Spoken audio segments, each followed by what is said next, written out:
예, 시청자 여러분, JTBC 뉴스룸을 시작하겠습니다.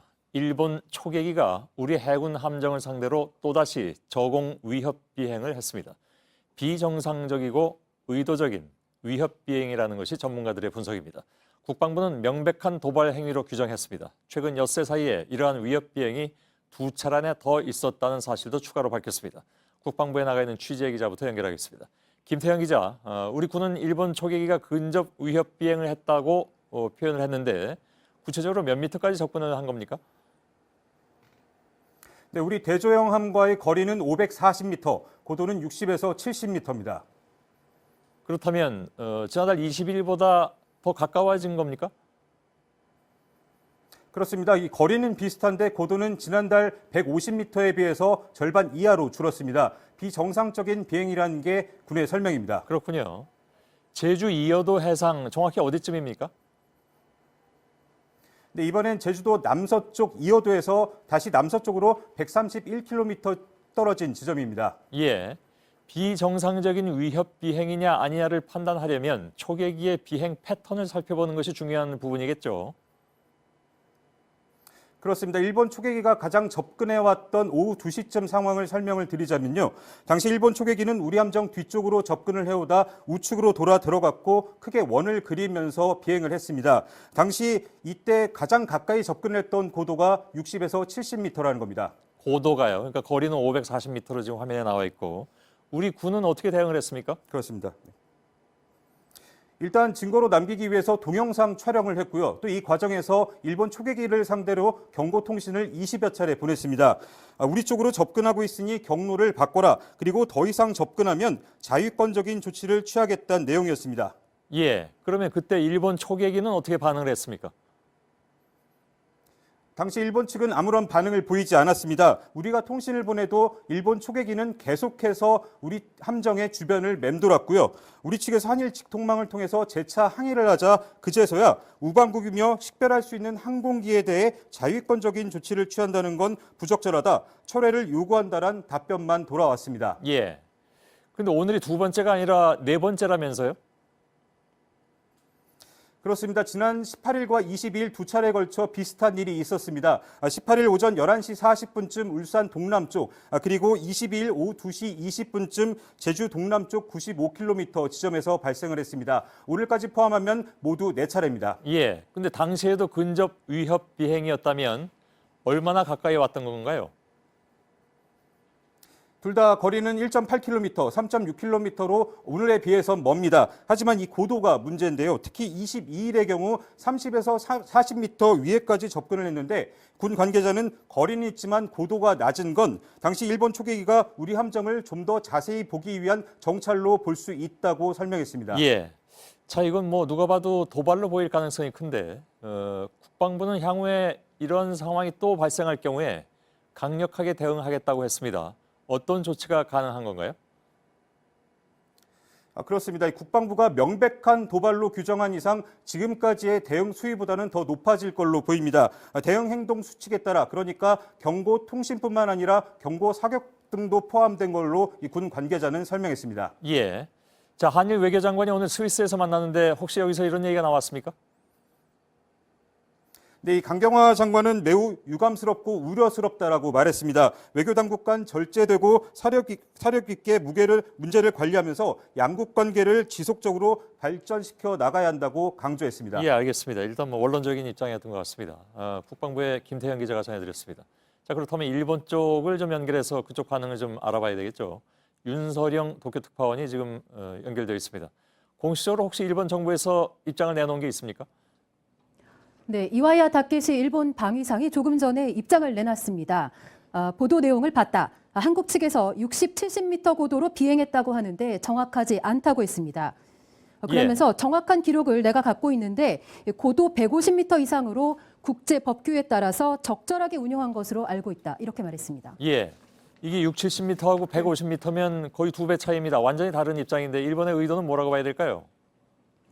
네, NHK 보도를 따르면 이 방위성 간부들 사이에서 이 레이더 논란도 최근에 있었기 때문에 평소보다 더 주의해서 활동하고 있는데 이 저공 비행은 있을 수 없다. 또 한국이 사실관계를 바꿔가면서까지 괴롭히고 있는 것 같다라는 말이 나오고 있다고 보도를 하고 있습니다. 일본 정부에서는 이번 발표가 한국 국내용일 가능성이 높다고 이렇게 보고 있습니다. 이 때문에 일본도 일단 사실 여부를 부인을 한 뒤 이후 상황을 지켜보겠다고 판단했을 가능성이 높습니다. 예. 자, 이건 뭐 초기에 레이더 논란하고 비슷한 상황으로 가고 있는 것 같습니다. 앞으로 논란이 더 커질 수가 있겠군요. 네, 일본은 불과 이틀 전에 레이더 논란에 대해서 방위 협력 등을 위해 더 이상 언급하지 않다고 했었습니다. 하지만 오늘 위협 비행을 놓고서 또다시 양국이 부딪히고 있는데요. 일단 일본이 아니라고 부인은 했지만 서로 이 자료를 공개하면서 논란을 이어갈 경우 또 한 번 논란이 다시 커질 수도 있습니다. 알겠습니다. 도쿄에서 윤서령 특파원이 전해드렸습니다. 자, 우리 군의 입장에 대해서 일본 측은 계속 다른 주장을 이렇게 펴고 있습니다. 한 걸음 더 들어갈 필요가 있겠죠. 유선희 기자가 지금 나와 있습니다. 유선희 기자가 초계기 조종사와 함께 분석을 했다고요? 네, 오늘 일본이 우리 대조영함 근처에서 저공 비행한 바로 그 기종 P3 초계기를 우리 해군에서 30년 동안 조종했던 심재옥 예비역 제독과 함께 분석을 해봤습니다. 예. 오늘 상황을 먼저 그래픽으로 보겠습니다. 영상이 아직 공개가 되지 않았는데 예. 이걸 보면 P3 초계기가 우리 대조영함 한미 쪽으로 접근을 해서 선회하면서 하강을 시작을 합니다. 예. 그리고 우현을 지나면서 가장 낮게 비행을 했습니다. 그 가장 낮게가 60 내지 70m라는 거잖아요. 네, 그렇습니다. 예. 지난달 광개토 대왕함에 접근했던 P1 초계기의 비행 경로 패턴과 비교를 해보면 거의 똑같은 패턴으로 볼 수 있습니다. 예, 여러분께서 화면으로 보실 텐데 왼쪽이 지난달 거고 오른쪽이 이제 1월 23일 겁니다. 네. 그 조그맣게 우리 이제 배가 대조영함이 보이고 최대 가까이 근접했을 때가 어느 정도냐 하는 것이 저희들 그래프상으로 지금 그래픽상으로 나오고 있습니다. 네. 그러니까 문제가 된 지난번 150m보다도 고도는 훨씬 더 낮아져서 60 내지 70m 정도 고도의 아주 근접 비행.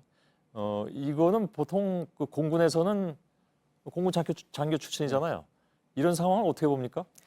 네, 국방부가 명백한 도발이다 이렇게 얘기를 했고 우리 공군 조종사들도 똑같이 얘기를 하고 있습니다. 예. 특히 해군의 그 초계기를 직접 P3를 몰았던 조종사의 의견을 한번 들어보겠습니다. 예. 군함의 같은 경우는 특징이 명확하게 드러나 있기 때문에 2, 30마일 전에서도 충분히 식별이 가능합니다. 특히나 지금 가지고 있는 장비를 가지고 10마일 정도만 들어간다고 그러면은 거의 눈으로 보는 것 이상으로 볼 수가 있기 때문에 그렇게 근접할 이유가 없고. 예. 그렇군요. 잘 들었습니다. 결국 경계상 필요해서 그렇게 접근했다고 볼 수는 없다. 이런 얘기입니까?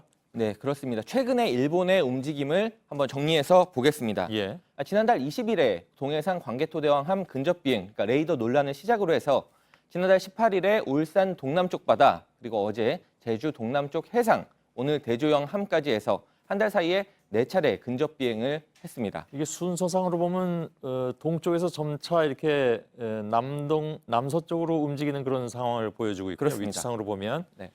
그 중에서도 이제 가장 가까웠던 것이 오늘인데 거리가 540m에 고도 60 내지 70m. 바다에서 이건 어느 정도 가까운 겁니까? 이 바다에 떠 있는 대조영함의 영상을 같이 보면서 설명을 드리겠습니다. 예. 이 배의 길이가 지금 영상으로 봤을 때는 이렇게 실감이 좀 되지 않는데 약 150m 정도 됩니다. 예. 깊이가 9.5m인데 바다에 약간 잠겨 있으니까 이제 9m보다는 조금 낮을 수 있습니다. 너비가 17.5m 정도 아주 큰 배 구축함인데요. 예. 이 배의 크기를 고려하면 540m 거리, 60에서 70m 고도 이것은 사실상 바로 옆을 또 배의 바로 위를 날았다고 봐야 한다는 게 전문가들의 견해입니다. 예. 일본은 바로 배 위로 날지 않았기 때문에 문제가 없다는 그런 입장이잖아요. 네, 광개토대왕함 그리고 대조영함 주변을 비행한 초계기의 경로를 다시 한번 좀 보겠습니다. 예. 이 그림만 보면 얼핏 배 바로 위로는 날지 않은 것처럼 보일 수도 있습니다. 예. 하지만 전문가들이 볼 때는 달랐는데 다시 한번 직접 들어보겠습니다. 예. 직상공이냐 옆에 네. 측상공이냐 이제 이 네. 차이지. 네. 그거는 배 위를 거의 날았다라고. 상공이라고 예, 배 네. 위를 날았다고 표현하는 게 맞습니다. 그래서 구조 세력 상공 위를 네. 휘젓고 다녔다. 아, 휘젓고 다녔다라는 표현이 금방 귀에 들어오긴 하는군요. 일본이 이런 의도는 뭐라고 봐야 될까요? 정경두 국방부 장관은 정치적 의도가 있을 수 있다 이렇게 말을 했는데 상당히 정제된 표현이었습니다. 예. 그런데 저희가 군 관계자들을 좀 더 취재를 해본 결과 더 구체적인 얘기가 나왔습니다. 스터, 그러니까 우리의 사격 통제 레이더 주파수를 노린 움직임일 수 있다라는 겁니다. 그러니까 일본이 자기들의 주파수는 공개하지 않으면서 우리한테 공개를 요구해왔던 바로 그 주파수입니다. 예. 처음부터 그러니까 계획적이고 의도적이었다라고 밖에 이제 볼 수 없는 그런 상황. 레이더 공방에 필요한 정보 수집용이다. 그러니까 애초에 벌어졌던 레이더 공방에 어떤 자기들한테 도움이 되는 정보를 수집하려고 그렇게 봐야 된다는 얘기죠? 그렇습니다. 우리가 주지 않으니까 스터 계열의 주파수를 자기들은 갖고 있지 않으니까 도발을 좀 해서 주파수를 파악해 보겠다. 레이더 논란 이후에 다른 이유 없이 반복적으로 근접 비행을 해오는 패턴을 보면 그런 의도를 의심해 볼 수밖에 없다라는 게 군 관계자들의 설명이었습니다. 예. 그러니까 조금 더 이해가 가는 것 같습니다. 예, 유선희 기자였습니다.